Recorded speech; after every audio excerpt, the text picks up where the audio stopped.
Previously on FNAF Unsolved. June 26th of an unknown year, 5 children suddenly vanish at the same location, Freddy Fazbear's Pizza. Freddy's has a lot more history than you think.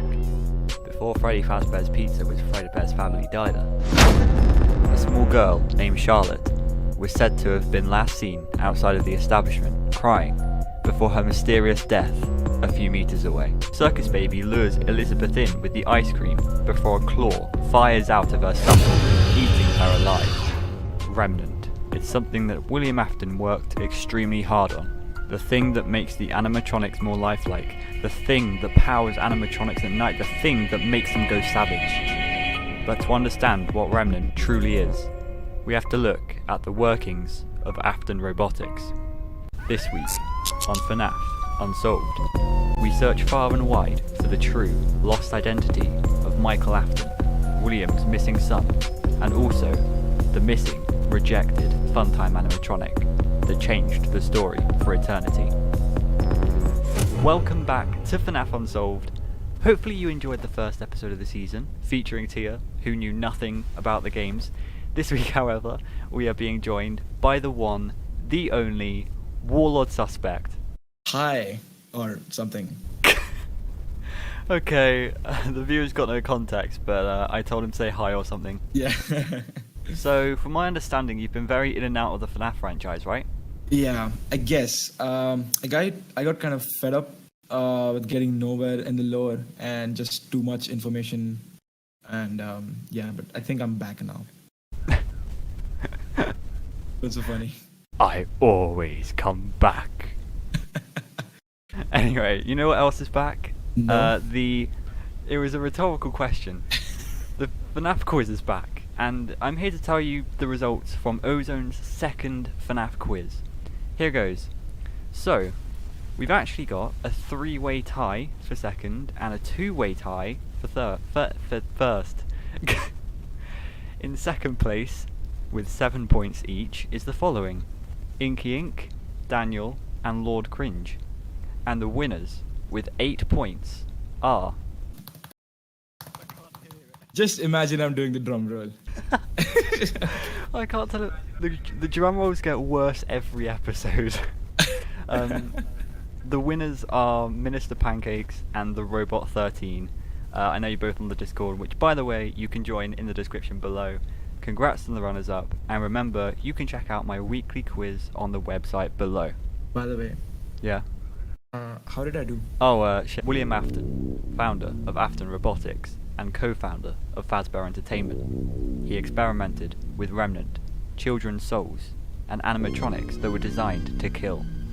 However, aside from his mental problems, he is a family guy.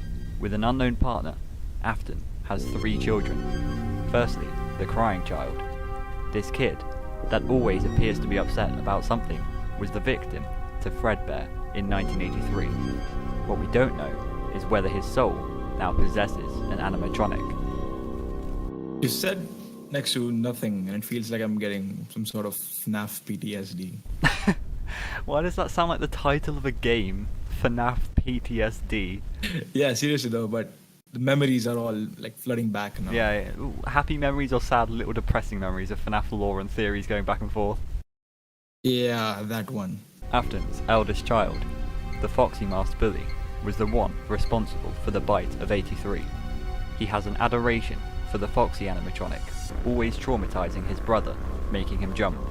And finally, his only daughter, Elizabeth Afton, who was unfortunate enough to be slaughtered by Circus Baby, a creation of Afton Robotics. So we have the Aftons, a small family of 4, with 2 innocent children and 2 murderers. Today, we're going to focus on the lost identity of Michael Afton. Perhaps he was an untold child in the family, or perhaps he was one of the boys. Michael Afton plays a huge part in the story of Freddy's. He was the one to discover the secrets of Circus Baby's entertainment and rentals and find his sister. But not exactly everything went to plan.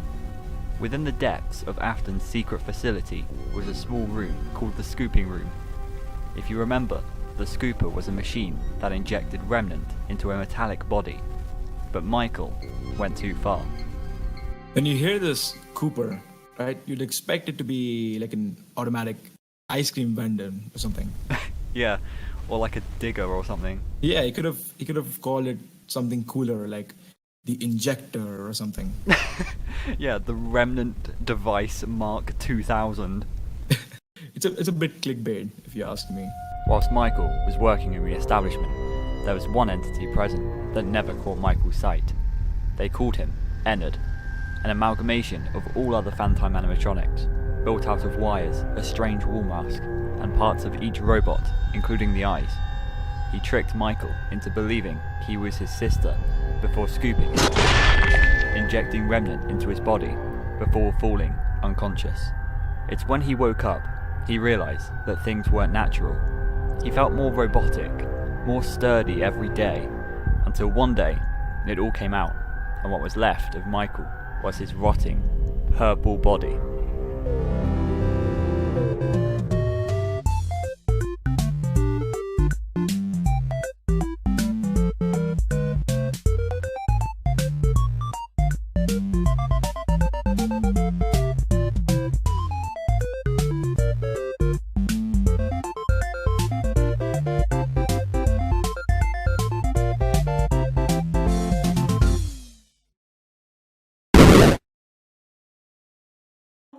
You won't die, you won't die, you won't die.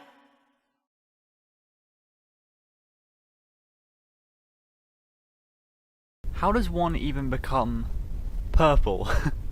Well, purple is a mix of red and blue. So, Yeah, well, that explains it. well, what explanation do you have? Well, I guess he's just... No. What was released from his body was Ennard, a monster trying to disguise himself as a human, living up to William Afton's dream of realistic animatronics. If he wanted to make his robot creations more realistic, he could have just made his code better or gone to college for robotics or something. It's true. It's like trying to learn French in Germany. This, however, is the last we heard of the name Michael Afton. From there, he most likely changed his name to cover himself. He couldn't have passed away because the effects of the remnant inside of his body made him stronger and debatably immortal. However, who truly is the identity of Michael Afton? Is he actually another child with no family records, or could he be the name behind the crying child or the foxy masked brother? To ensure this case is not biased, we will give you both theories with evidence and points contradicting them. It is your job in the comments to suggest your theories and discuss this matter. Theory number 1 places Michael Afton in the hands of the crying child. We found a logbook of Michael Afton's that was written years after the incident. This shows he is still alive. However, he drew nightmarish animatronics that Crying Child is the only one to have seen around the bite of 83. The theory implies that he survived the bite of 83, and it's possible he was put back together by his father using his own remnant. However, this is where the bigger theory about this big theory comes in. It's possible that not only was the Foxy brother responsible and the Crying Child the victim for the bite of 83, but that they were also that for the bite of 87. Whoa. So you mean the brother tried to kill him twice? Yeah, I mean, he was a bully. He was also an edgy teenager. Were you one of those edgy teens? Well, I wanted to become one, but no. What about you? Nah, I was just a nerd. Just a nerd. Firstly, Foxy was the brother's favourite of the bunch. This is the same as Phone Guy, so it's possible that they are actually the same person. In one location, we find out that his name is Fritz Smith, and he takes over Jeremy Fitzgerald's night shift the day of the bite of 87. If Michael changed his name to Jeremy, maybe his brother was trying to lead him into a trap that would finally lead him to his death. However, he is immortal, so it doesn't work, and Fritz could be framed for not only trying to murder his brother once, but twice. There are still a few things that don't quite add up. What kind of person would the older brother have to be to attempt murder to his brother twice? All he does is torment him. Is it really plausible that the foxy-headed bully would try and bully to his death? Also, it is known that Fritz Smith got fired for tampering with the animatronics and odor, just as we heard Mike Schmidt did in the other location. But if they were truly the same people, it wouldn't make sense, because Phone Guy would be talking to himself at night. Finally, it's hard to believe that a small child survived the bite of 83 in the first place. There's a recording of his flatline, so in order for this theory to be correct, he would have had to come back to life, and that is nearly impossible. I'm curious, in what way would you want to die the most? Do you think it'd be quick and harmless, or slow and painful? Probably quick and harmless. Yeah? In what kind of way would you want to die? Yeah, I would say by a scooper.